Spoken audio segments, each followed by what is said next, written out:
Trooper number 202 has sent me a link to a battle report by Minisodes, which is 2nd edition Ultramarines versus Tyranids. So we're not going to watch the whole thing of this because it's 20 minutes long, but we'll go through and look at some of the highlights.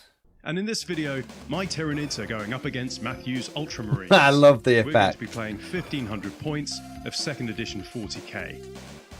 This is Can't see what the fuck that Our is. intent is to recreate one of the coolest pieces of background from when we were younger and just starting out on our hobby journey.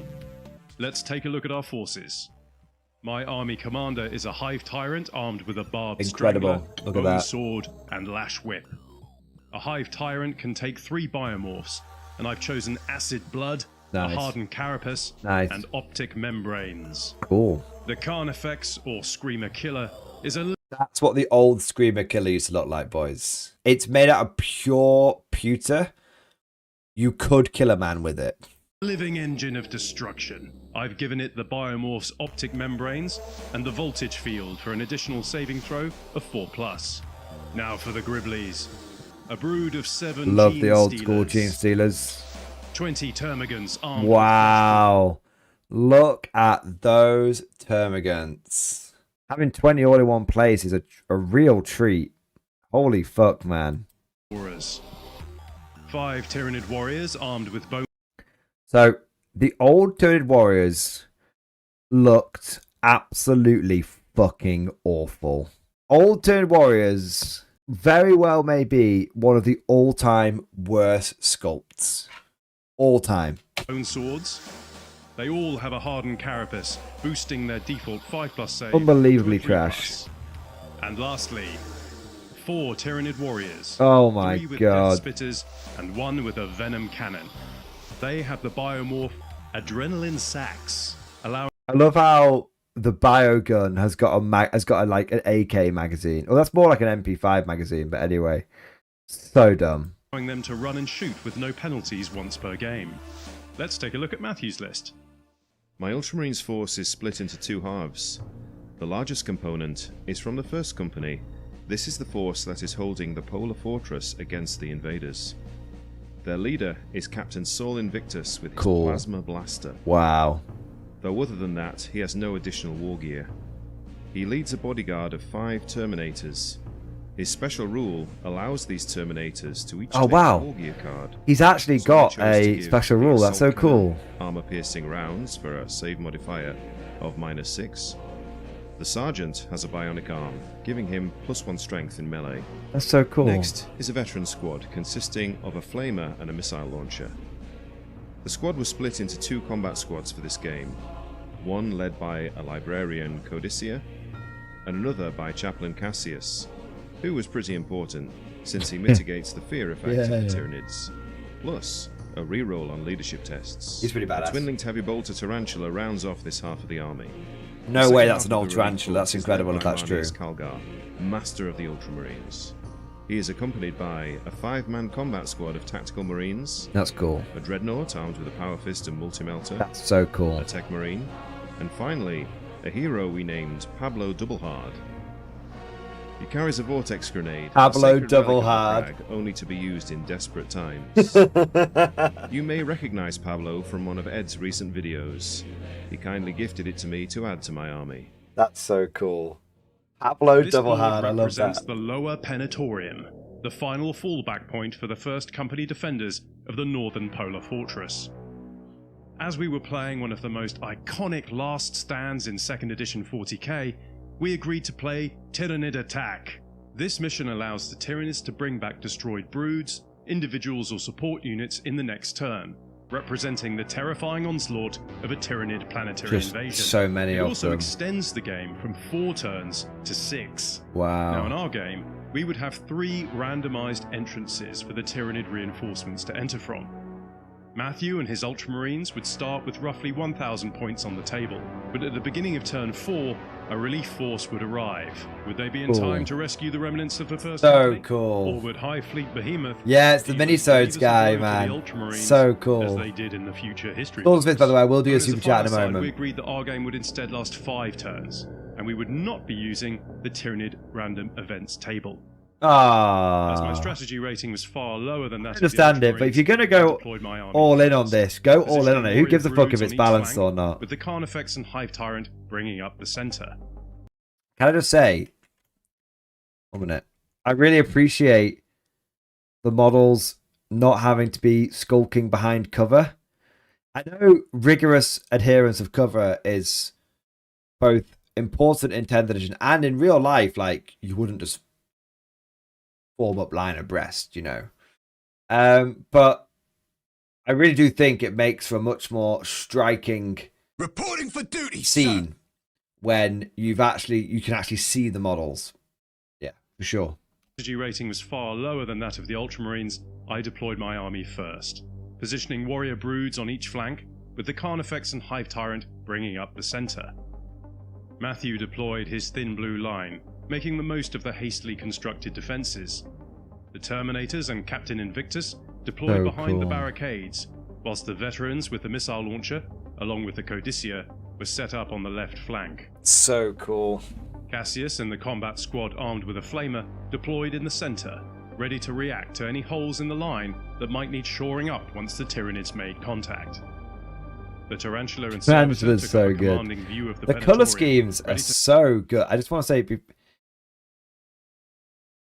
one thing I think is worth mentioning is the color schemes are incredible. I mean, are genuinely breathtaking, and they're so retro, but they're not. It's not just nostalgia that is blinding me, although it definitely is, at least covering one eye. But actually appreciating the details that's been put into the model themselves is very, very important. It's very noteworthy, I should say. And I think it is worth mentioning that armies were so much smaller back in the day. And so there was, because armies are so much smaller, because there were less FAQs and stuff, there was less pressure to paint, build. It was, you could take your time over each individual model. And so, obviously, when you're a kid, you can't do that. But, you know, going back now and appreciating it as an adult, being able to be like, I'm going to spend an entire week painting one, like, 5-man squad. I'm going to do every belt buckle. I'm going to do every eagle. I'm going to do every fine detail. And you get to the end of it and you're like, you're not, fuck man, that was 5 out of like 100 Marines that I had to do. You get to the end of it, it's like, sweet. That's like one of maybe 2 5-man combat squads that I have to paint for my Ultramarine army. That's like, out of 10 tactical Marines models, I've done half of them. And it's like, you know, you paint your 1 squad of Terminators, and it's like, your 5 Terminators, and you're like, okay, not going to need any more than that. I've got 5 Termies sorted now. So I think there's definitely something to be said for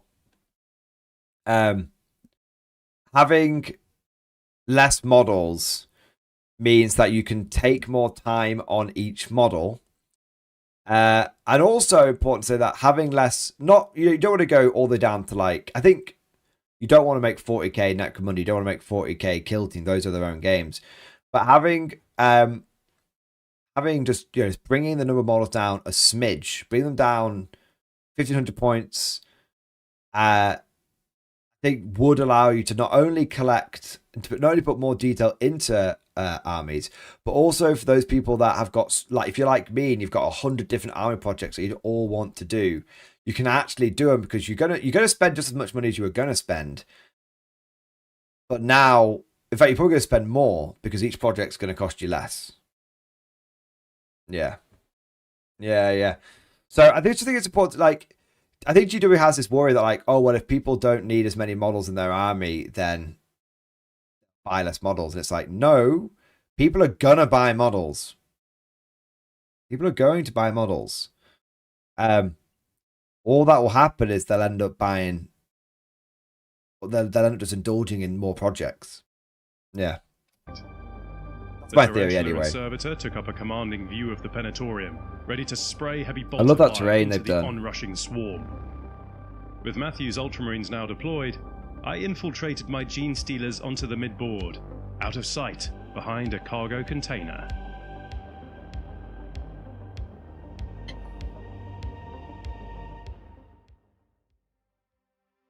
With virtually all of his weapons out of range, Matthew wisely placed his 3 squads on Overwatch. It's not such The a Tarantula new battery concept. had range on the termagants and let rip into the tide of critters. Rolling 2 lots of sustained fire dice, Matthew scored 6 hits and blew 6 of the shrieking Xenos into pieces. Wow. With shooting over, he Tarantula entered the was pretty psychic good. phase. The Codicea reached out with his mind and sensed the malignant presence of the Gene Stealers lurking behind the container. Matthew played Smite with ultimate force and burst 2 of the horrifying creatures apart in a shower of gore and etheric lightning. That's not so bad. I thought it was going to Sensing be a more. presence in the warp, the Hive Tyrant attempted to duel with the Codicea, but Matthew brought this to an end by nullifying the power. No. Like throwing the With a cards down, synaptic man. pulse from the Hive Tyrant, the swarm Whoa, they go well rushed fast. onwards. The Termagants ran forwards, whilst the Tyranid warriors brandishing ranged bioweapons followed closely behind in order to keep the smaller creatures within their synaptic reach.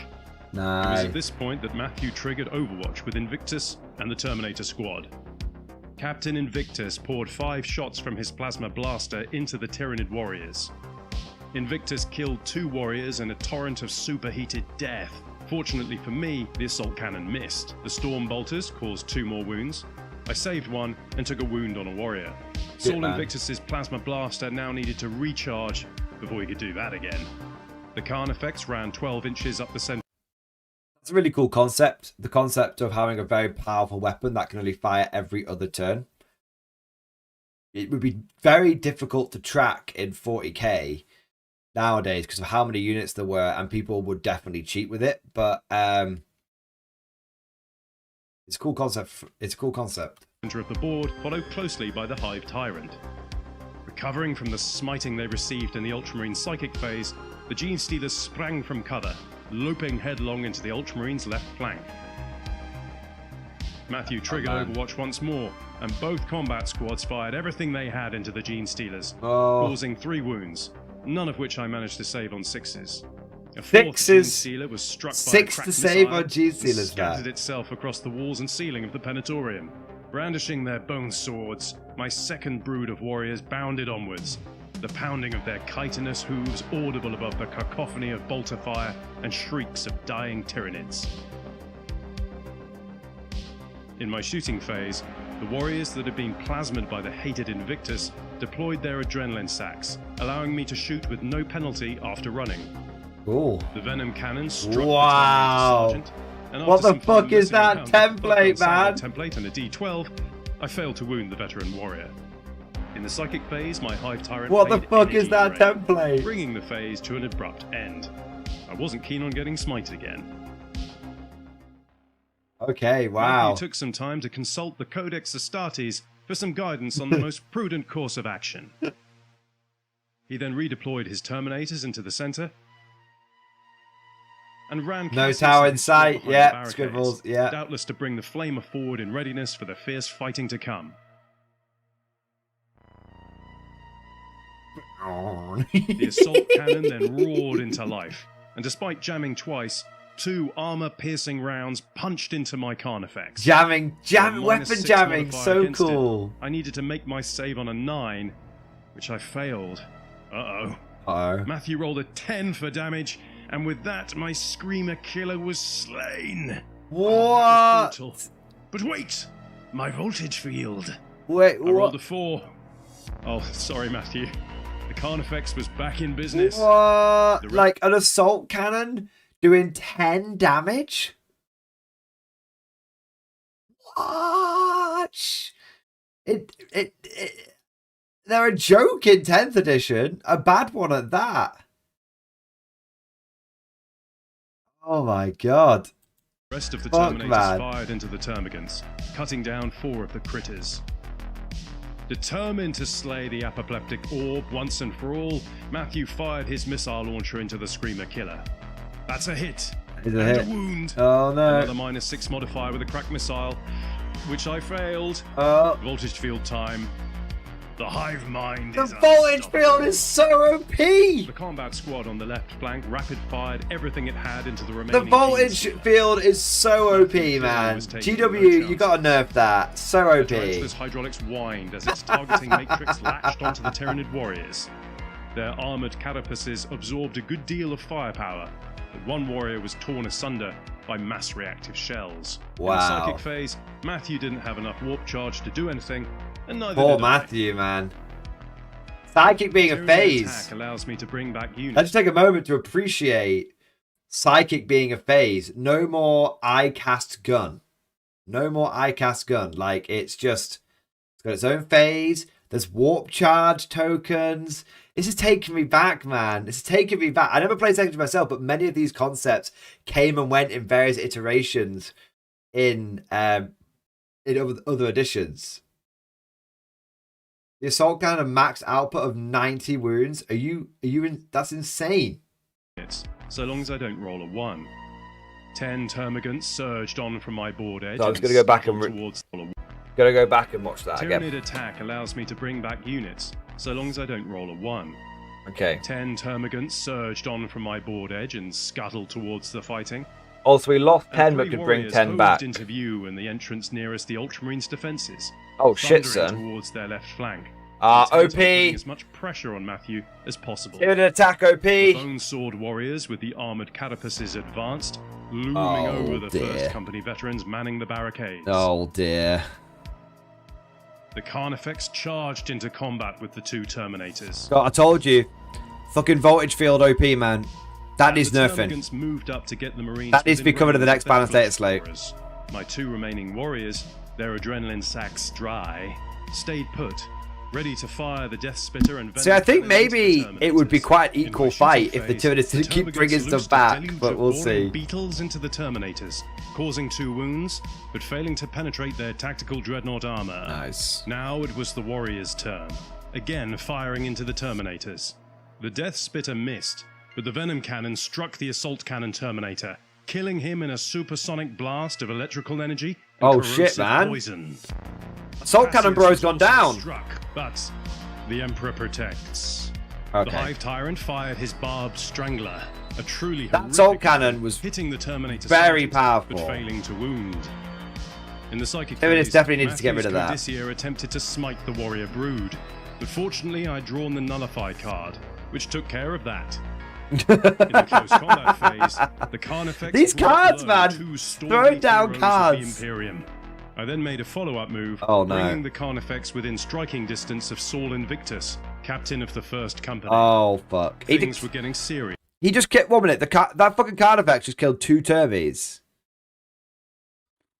I have to say, when I saw the amount of firepower that the Marines were putting down range, I thought the Tyranids didn't have a fucking chance. But now that they've made it to combat,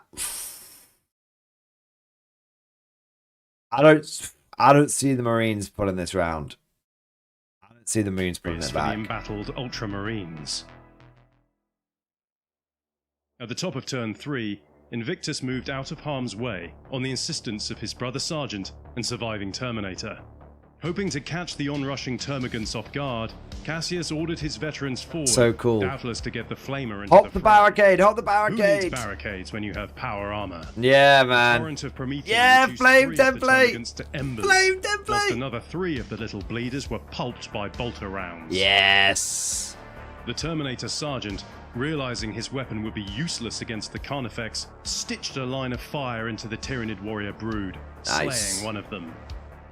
With the recharged light on his plasma blaster blinking green Oh as shit! Captain Invictus fired Come the on. vulnerable weapon at the Carnifex, jamming it in the process and failing to wound the beast. The missile launcher fired a crack missile Come into on. the monstrosity's rear, Come hitting, on.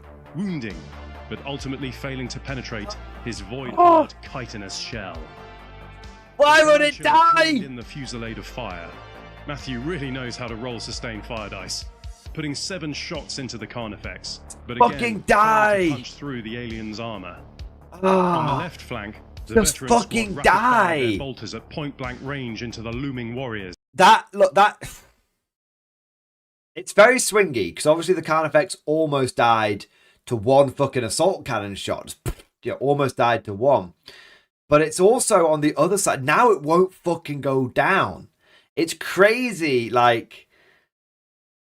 it's crazy, man. Like, I love it. I love it. I get the same feeling with this, like I do when playing something like Bolt Action, where it's like, I've got that one shot. I just need to hit with my anti-tank, my medium AT gun. I just need to hit with that fucking pack gun. Fucking, you get the hit. Just need to pen. I just need a fucking pen, bro. Oh, it's so good. Wounding one of the fell Xenos. In the psychic phase, Matthew casts Smite into my warriors, but again, the oppressive shadow prevented the power from manifesting. Goddamn nullifying, man. With the defenders above completely overrun, more horrors poured into the corridors of the subterranean fortress. A brood of 7 gene stealers appeared at the Hive Tyrant's bidding and moved to eradicate the last of I reckon the Marines could have had a chance, but... The Termagants bared their fangs and charged into Cassius's veterans, hoping to drag them down. The Carnifex, emitting a hypersonic shriek of cosmic fury, again charged the steadfast warriors of Ultramar. Whilst my other warriors overran the barricades on the Ultramarines' it's all left gone flank, wrong. looking to finish the hated prey with their bone swords. It's all gone horribly wrong. Eager to see the slaughter up close, the Hive Tyrant bounded onwards, its lash whip writhing in cruel anticipation, whilst the unending tide of Termagants brought up the rear. With most of Matthew's force now engaged in hand-to-hand, surely victory was only a matter of time. Come on, Marine In the close bros. combat phase, the bone swords of my warriors cleaved through ceramite and transhuman flesh. Such was my excitement at this grievous toll on the Ultramarines, I forgot to do a follow-up move. The rampaging Carnifex brought its scythes down on the remaining Terminators, tearing them to They're pieces in fucked, front man. of The their captain. Marines are so fucked. It then made a follow-up move into Saul Invictus himself. Saul, you're going to have to Skeleton pull your arms finger and a out. combat knife, the Flamer Marine cut down 2 of his assailants. Another Termagant died under the armoured boot of a brother veteran. That's cool.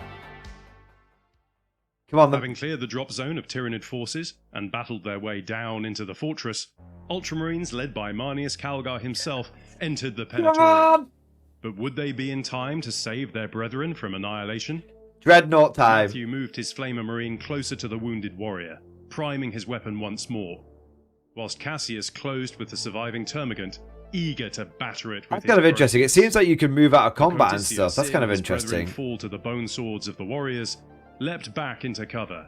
This would at least give him a small bonus. Interesting in a future fallback fight phase. sort of mechanics. The Dreadnought, bellowing oaths of vengeance, used the heavy flamer setting on the multi-melter, vaporizing 3 of Cool. the hated gene Very stealers. cool. It's got variable The settings. rest Very of the Marines cool. cut another 2 of them down with disciplined fire. Yes. The Codicea snapped. Gotta say, how much does this feel like that moment in Space Marine 2 when you're like defending the flag and then Calgar turns up? This is the OG.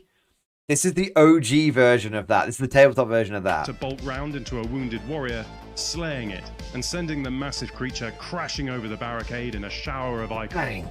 The Love it. tarantula, its barrels glowing red hot, Yes. thundered into the warriors at point blank range.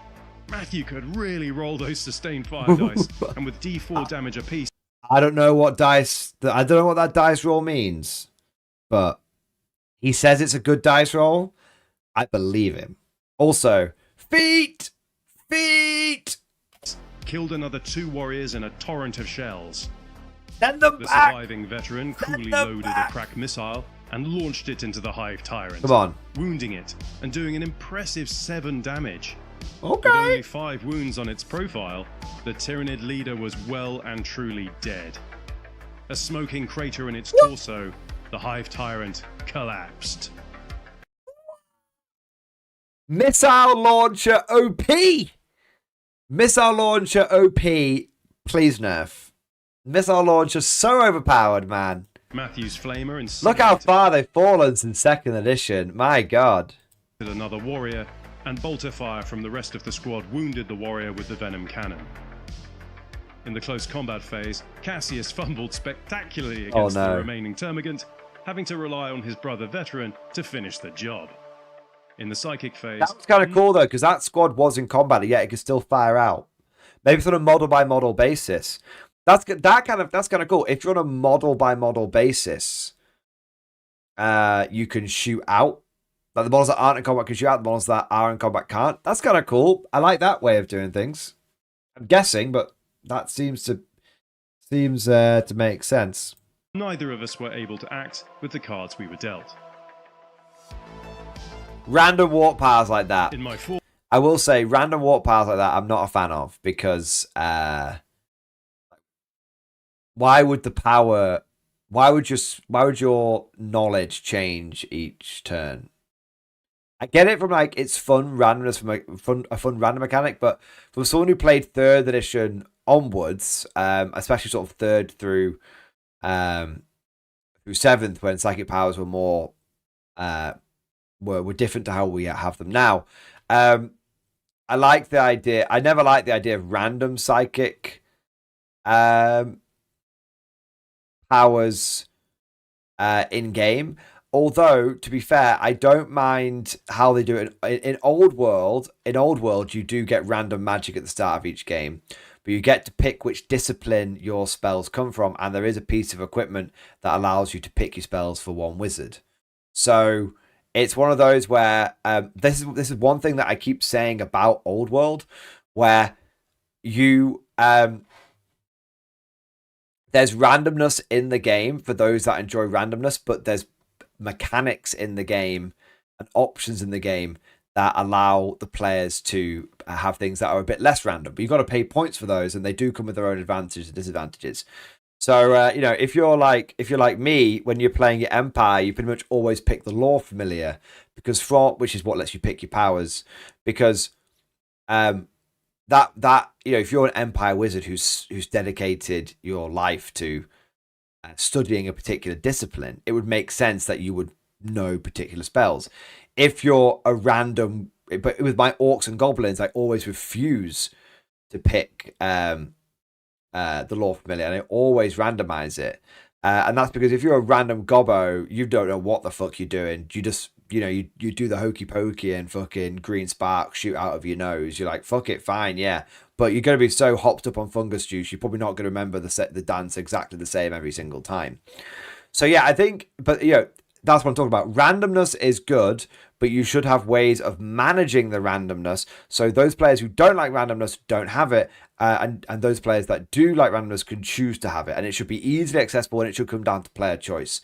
That's what I like about Old World, and that's why I keep saying Old World is the best game that GW makes at the moment, because it combines flavor and mechanics very, very, very well. It's not a perfect game. But it combines flavor and mechanics very well. 4th turn, a fresh brood of Gene Stealers along with... Now the Gene Stealers need it. Now the Tyranids need these reinforcements. Hive Tyrant comes back again. Above ground, the Tyranid forces were all but spent, at awful cost to the Imperium. Urged on by alien spite, my swarm pressed on. The 2 surviving Gene Stealers leapt into the tactical marines. Oh shit. Whilst the second wave of termagants... Better double hard, better do it. Cassius's veterans. My surviving warrior, dripping with ichor from its bolter-blasted body, lunged into the veteran sergeant. The warriors on the left flank closed with the Codicia. I don't rate his chances, but we'll see. The termagants fired their flesh borers into the veterans, beetling one of them to death. In the combat phase, the Gene Stealers tore 3 tactical marines to pieces. That's only 2 of them as well. A wound on Pablo Doublehard. No! Pablo! Captain Invictus, calling up a century of combat experience, landed a wound on the hated Carnifex. Yes! Matthew's veteran sergeant deftly parried the warrior's blows and landed 5 in return, but failed to wound the creature. Oh, I thought he was going to get him then. By no less than 3 warriors, the Codicia fell. A prayer to the Emperor on his lips. Yeah, man. Not surprising. Phase, I finally had the warp charge to cast Catalyst, but no eligible Tyranids were in range. Drat. Last turn. In Matthew's final turn, his veterans piled into the warrior, intent on bringing the horror down. Marnius Calgar charged the Gene Stealer in combat with Brother Doublehard. The Tech Marine wandered off to have a look at something over here. Whilst the Dreadnought lined itself up for another molten blast with its multi-melter. I die! I die! I die! I die! I love it. Marco, thank you so much for the Banzai chat, bro. For the Emperor! Yes! Dude, this is so much fun, Marco. This battle report, man. I don't know if you've seen the whole thing, but I'm definitely going to be doing a link to it. I might even turn this into a stream highlight, like, because I think it gives a nice little shout out to the Minisodes channel, and also I think it's something that I think people would love to see, this kind of retro battle report, man. Yeah, holy fuck, I love it. I really do. And there's a lot of people that play older editions now. But it's not just about the old edition. I think what's worth mentioning here is this is an incredibly well edited, an incredibly high quality battle report. Very high quality. In the shooting phase, just one Gene Stealer was slain by the Dreadnought's template weapon. The Tech Marine fired his bolter at the Termagants, but failed to inflict a wound. The last veteran on the left flank fired a frag missile at the size of that frag blast, but missed spectacularly. Wow. In close combat, Marnius Calgar punched a Gene Stealer so hard, the Norn Queen probably felt it. But poor Pablo Doublehard fell to a Gene Stealer, his Vortex grenade untouched. Another tactical Marine fell to the claws of the Gene Stealer, and my warriors finally dealt with the Tarantula battery, tearing the weapon off its housing, then piling into the Servitor. Finally, bellowing oaths of moment, the warrior was pulled apart by Cassius and the survivors of the first. Done really well. They've taken on a brood of.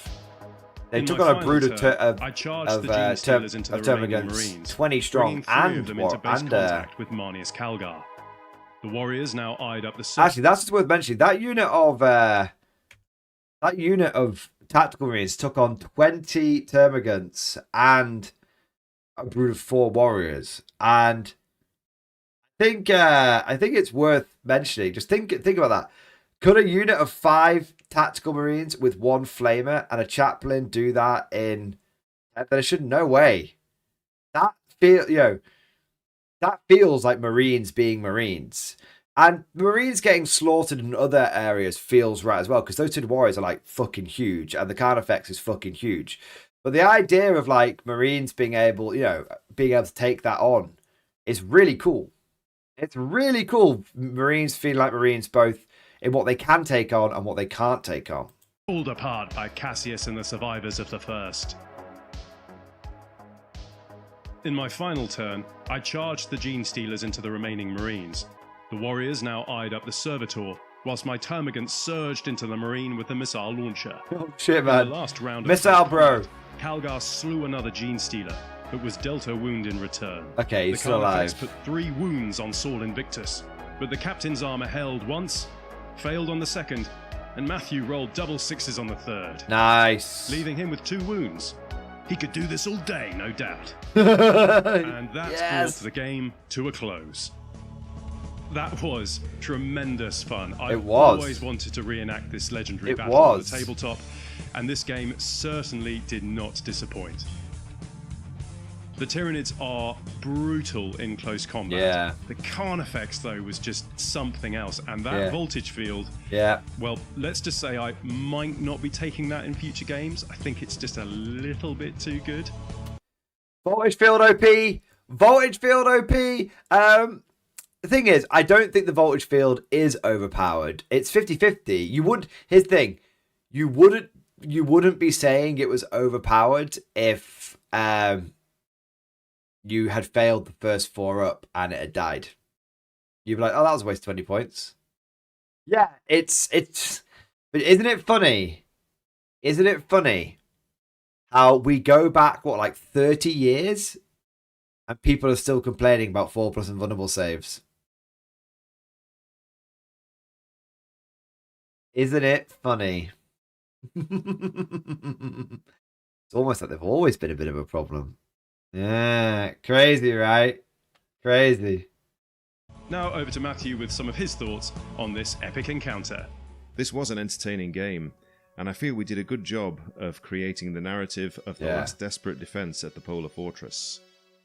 The Ultramarines' objective was to survive, and though they incurred heavy losses, I feel like they did that well.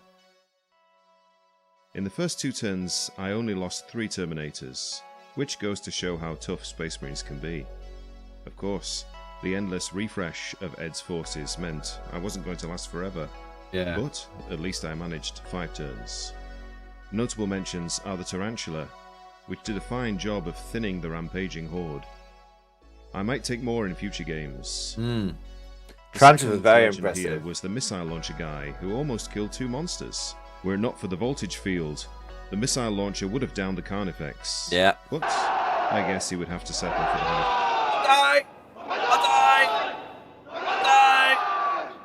die! That's so cool. Tyrant who ate his crack missile later on. Third is Sol Invictus, who tied up a Carnifex for half the game. He only caused 1 wound, but he really held his own in close combat. And finally, the Codicea, who pretty much eliminated a squad of Gene Stealers with his Psychic Power Smite on the first turn. As for things I would change, not much really. The Vortex Grenade never left the belt of Pablo Doublehard, which was a disappointment. The Bionic Arm was redundant war gear, but apart from that, the Honoured First died with honour. Before I go, I'd like to say a huge thank you to Matthew for rolling dice with me. Be sure to check out the links to Matthew's channel and hobby Instagram in the video description. We'll let this play, boys, because and check people out the should see Matthew that stuff. Did of Buffy. She loves it. Yeah. I think that just about wraps it up for this week. Thanks so much for watching, and happy hobbying. Amazing. Right, well, let me link that motherfucker down in chat right now. Let me like that video. That had 108,000 views. Wow. So cool.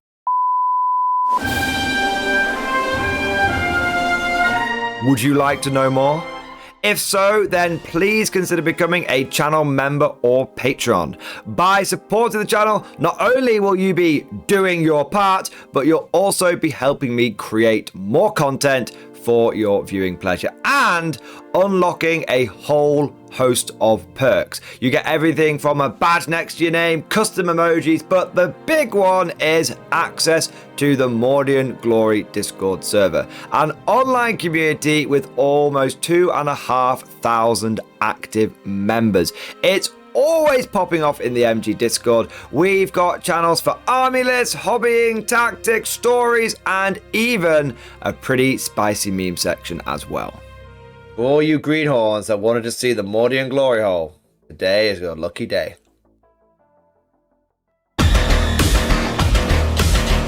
And joking aside, I do want to say a massive thank you to all of the current channel members and patrons. You guys are amazing. Truly the lifeblood of the channel. I could not do Mordian Glory full-time without the incredible and generous support of my members. So thank you guys so much. And last but certainly not least, I want to say a personal thank you to all of my top tier Patreons.